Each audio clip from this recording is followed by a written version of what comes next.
مش عارف اجيبها لكم ازاي، بس ويجز نزل تراك. انت عارف انا حاولت اعمل سكتش، والله حاولت اعمل سكتش عن غياب ويجز، وانا بفكر امتى ويجز هينزل تراك واعمل سكتش بقى وندخل بالفيديو ومونتاج والحاجات دي. بس بصراحه حبيت اسجل فيديو في اسرع وقت ممكن على تراك لويجز نازل من بعد تقريبا سنتين الا حاجه بسيطه. اخر تراك نزله كان موجود على القناه بتاعته من سنتين الا تقريبا 3 شهور، يعني تقريبا سنتين، اصلا سنتين ويجز ما نزلش تراك. انت تخيل رابر في مصر ما نزلش تراك بقاله سنتين. ريحه البرسول بص فشخاني والله العظيم. ده كله بسبب فراشه ودبانه، الله اعلم اذا كنت هتشوفوهم ولا لا، بس انا حبيت اعمل مش قادر والله ما قادر. سيبك انت بقى من الكلام ده كله، اعمل لايك، اعمل شير، اعمل سبسكرايب، اعمل الحاجات الحلوه دي اللي انا بفرح فيها واللي انا نفسي فيها كيوتيوبر او كواحد بيقدم لك، مش عارف اسيب لكم، مش عارف اعمل لكم، اضربكم بالبتاع، والله اضربكم بالفنجان ده. فاعمل لايك، اعمل شير، اعمل سبسكرايب من الحاجات الحلوه دي، ويلا بينا نخش بالفيديو.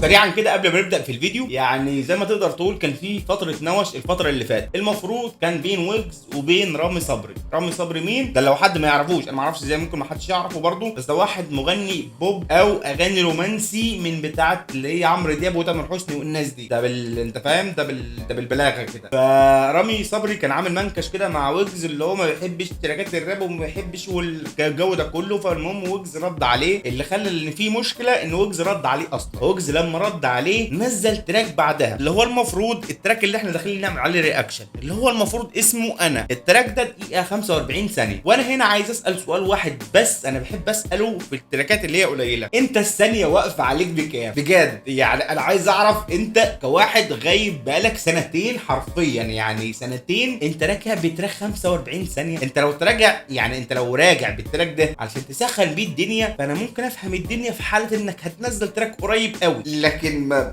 بتجيلي الجنونه اقسم بالله وقت ما اعرف ان هو المفروض يعني ده تراك رجوع، يعني ده تراك اللي هو بعد غياب ده كله. باش انا راجع بالتراك دقيقه 45 ثانيه. معلش، انت عارف الثانيه بتاعتي بكام؟ انت بتتكلم معايا وشك في الارض، يعني وشك في الارض، وتستسمحني كمان لما تيجي انت تتكلم معايا اصلا ليه؟ يعني مش عارف، حاسس ان انا اتعصبت كده، محتاجه اهدى والله، محتاجه ثواني بس، اهدى بس وارجع.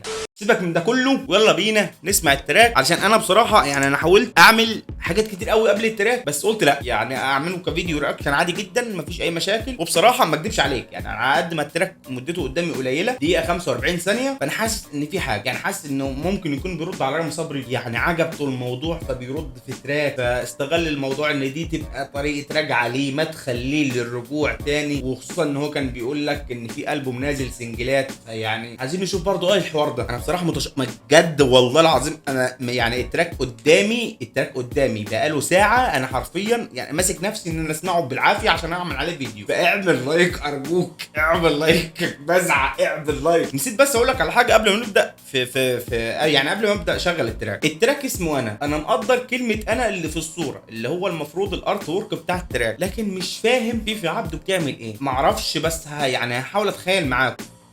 والله حتى التخيل ما جاب لي حاجه. فنشغل التراك ونقضيها بالتراك وخلاص، يلا بينا. Oh my god, who's Mustafa?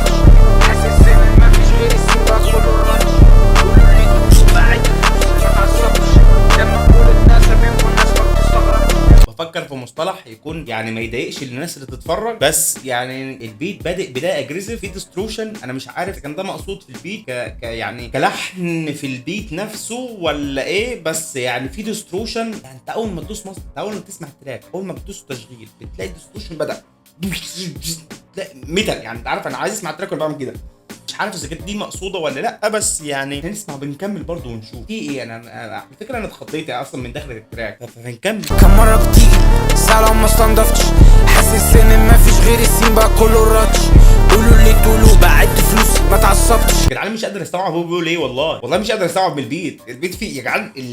بص يعني انا مش بقول ان في، هو انا بقول بصراحه ان في مشكله من الاخر، يعني في مشكله في الماسترنج وفي البرودكشن. يا جدعان مش كده، يا جدعان مش سامع حاجه من الديستروشن اللي في البيت، يعني مش سامع حاجه من ويجز. الديستروشن اللي في البيت عامل ازاي؟ رايح فيه شغل على نفسيتي، لابس كل الجولري في اوروبا عشان افريقي، كله شبه بعض حاسس اني في سوق الصيني.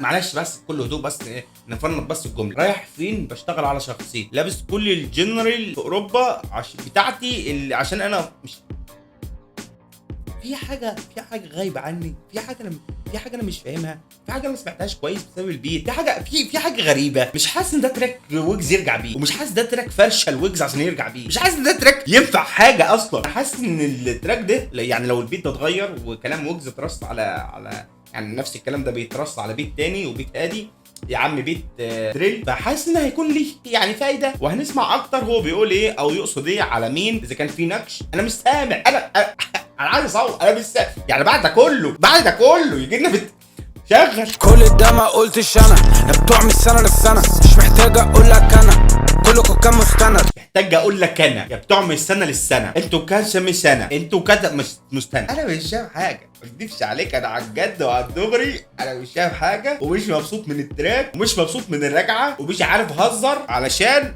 انا النهارده اصلا متوتر بسبب ماتش الريال وليفربول، فسكه ودغري انا مش جاي معايا اصلا. بص بقول لك ايه، انا مش عارف اصلا عملت رياكشن على التراك ده ليه اصلا، يعني من وقت ما بداته قفلني مش عارف ليه والله العظيم. مش عايز هجومي على التراك، لان انا بحب ويجز قوي، والله بحب ويجز جدا، ومستني له التراكات اللي انا هعمل عليها رياكشن عشان هي هتبقى حلوه، وعشان هي من ويجز، وعلشان هي هتجيب لي مشاهدات. ده بكل امان. مش عايز بقى اقول المشاهدات اللي ممكن تيجي بسبب تراكات زي كده. مش عايز اكون هجومي علشان الناس ما تحسش ان انا ممكن امشي عكس التيار ده. لو في ناس بتقول على التراك ده حلو، علشان ما اطلعش انا اللي هو ايه الحنيوكه قوي، الحنيوك اللي هو جاب التايهه. انا مش كده، بس التراك اللي عندي دلوقتي ما عجبنيش والله بجد. شفت انت نزلت بكام؟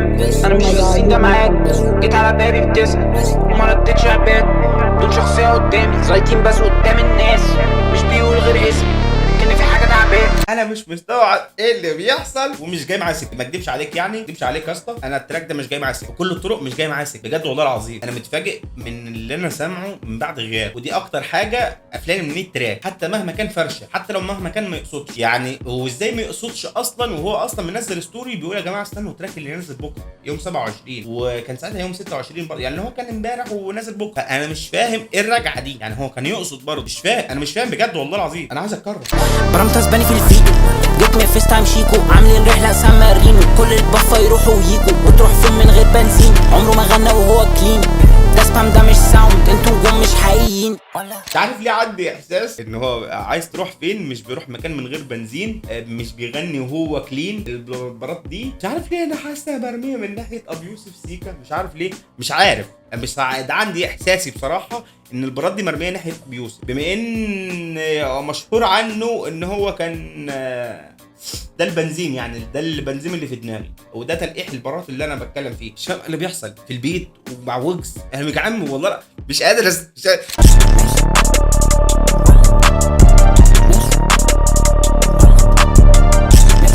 لحد كده يا زميلي التراك بيخلص. لك ان تتخيل لعند ثواني بس، ثواني بقى اخلع البتاع دي. انا مش تمام، انا مش تمام مع التراك، ومش عارف اهزر ان انا اصلا يعني صح النهارده متوتر بسبب ماتش دوري ابطال. مش عارف ليه اصلا انا متوتر في الماتش ده، بس يعني يا ريتني انا ما توترتش التوتر ده اصلا في النهائي، بس مش مهم يعني. مش بتكلم في النقطه دي، بتكلم في نقطه رجوع لويجز. يعني دلوقتي رابر مصري غايب بقاله سنتين، بيرجع بتراك دقيقه 45 ثانيه، ماشي ما عنديش مانع. بيرجع من بعد منكش كان عامله هو ومغني بوب اللي هو المفروض رامي صبري، ماشي. المفروض التراك ده يكون بيعبر عن حاجتين، يا اما الناس اللي نكشوا في السين، يا اما تراك بيفرش فيه للالبوم اللي جاي، يا اما تراك بيرد بيه على رامي صبري، بما ان الاثنين بيجمعهم ان هما الاثنين اصلا بيعملوا تراكات ايا يكن بقى الجنرال اللي هم بيقدموه. انا مش عارف اهزر على فكره والله العظيم، ما عارف اهزر، مش عارف مش جايه لي الروح الهزار والله. حاولت مش عارف. ففي حاجات كتير قوي قفلاني من التراك، وخصوصا اول ما بدات اسمعه، اول بسم الله الرحمن الرحيم جد دوست تشغيل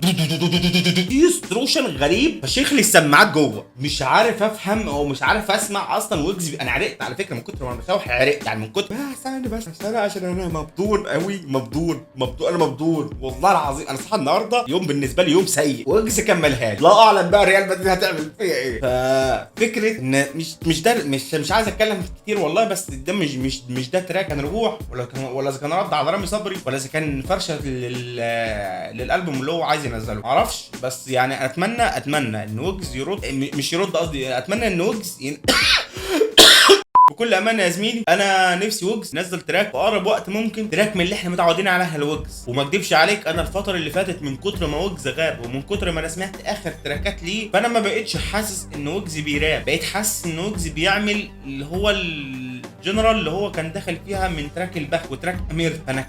فانا حاسس ان ويجز في الحته دي قوي. ما اكدبش عليك ما اعرفش التراكات اللي ممكن ينزلها ويجز من انهي جنرال او من انهي افرو بقى ولا مش عارف روك ولا مش عارف ايه ولا الحاجات دي كلها. انا ما عنديش اي فكره التراكات اللي ممكن تنزل من ويجز تاني، بس اتمنى انها تعوض لي اللي راح من التراك ده، لان التراك ده انا بالنسبه لي ما جاش. انا ويجز ما نزلش تراك، ويجز ما نزلش تراك من بعد سنتين. انا اتمنى لك لو انت بتتفرج على الفيديو والله يعني اتمنى انك ترد عليا بتراك فاكر، عارف انت تديني تراك في عيني كده تروح مطيرها لي على طول كده. بس هو ده كل اللي عندي.